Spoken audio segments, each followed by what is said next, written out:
100万都市で、はい私、一番最初の外国人でした。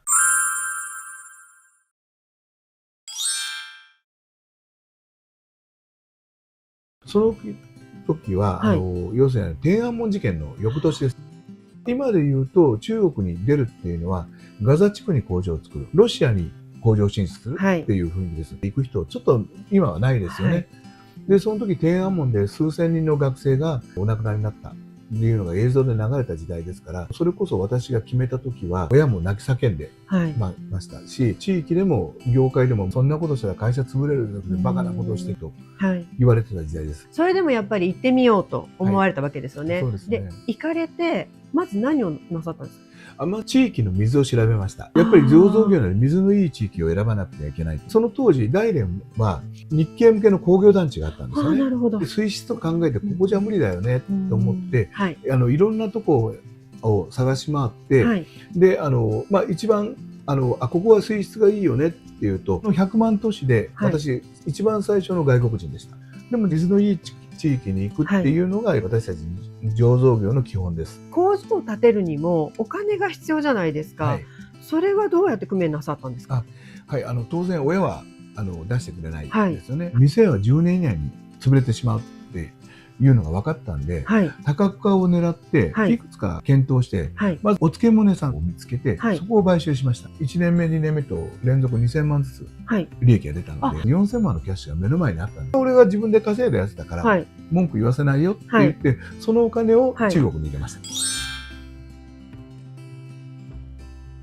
最初に工場を作ってもマーケットがあるかどうかもわからない、はい、で作ったものをそもそもどうされようと思ってらっしゃったんですか？最初は、はい、いろんな工場でちょっと試しで作ってみて、はい、それを日本に持って帰ってました。輸入して、はい、で日本用のマーケットに販売する。そうですね。はい、90年に行って92年に、はい、若干の出資して現地の会社と合弁を組みました。で3年間さらに勉強して、はい、95年に、はい、その7万平米の土地を買って、そこから 100% 独自の工場にやってます。合弁から独自にされていろいろあったと思うんですけれども、何が一番大変でしたか？90年代は皆さんに言われるのは、はい、中国製の味噌なんだ誰が食べる？業界でも言われました。中国製ってっていう感じですよね。35年経った今でも皆さん中国製は私食べないって宣言される方結構多くいらっしゃるんじゃないかと思うんですよ。90年代は誰も皆さん見向きもしない中で、まず品質を上げていかなくちゃいけないと、売っていかなくちゃいけないと、少しずつ生産しながら日本に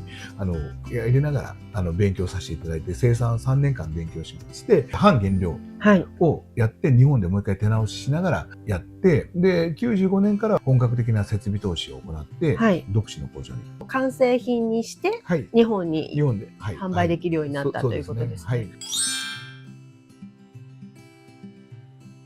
お米騒動ってあって、全然米がないので味噌が作れない、はい、原料供給がされない、日本のお店屋さんの多くが生産停止に追い込まれたんですよね。その時に、はい、中国ではお米があるんで、はい、私たちがその時に、はい、今までなかなか売るのに苦労したお味噌が急にお店屋さんも買ってくれたし、業務用も売れるし、まず1回目壁を乗り越えたと。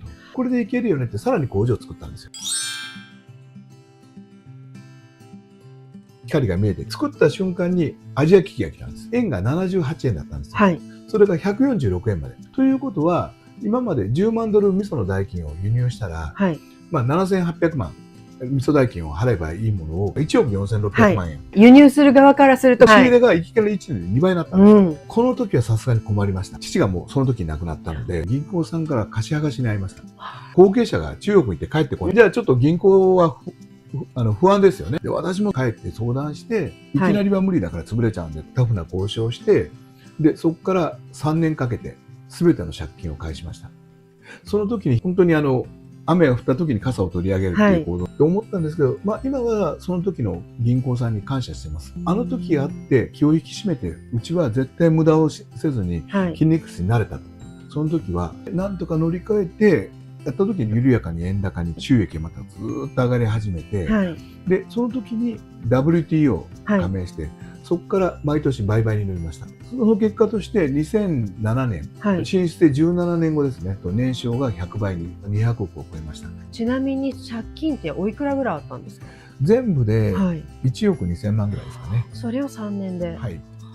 そんな厳しい状況にありながらですよね。はいはい、それがかえって筋肉質になったから、その99年の後半から今までに至るまで、はい、無借金経営です。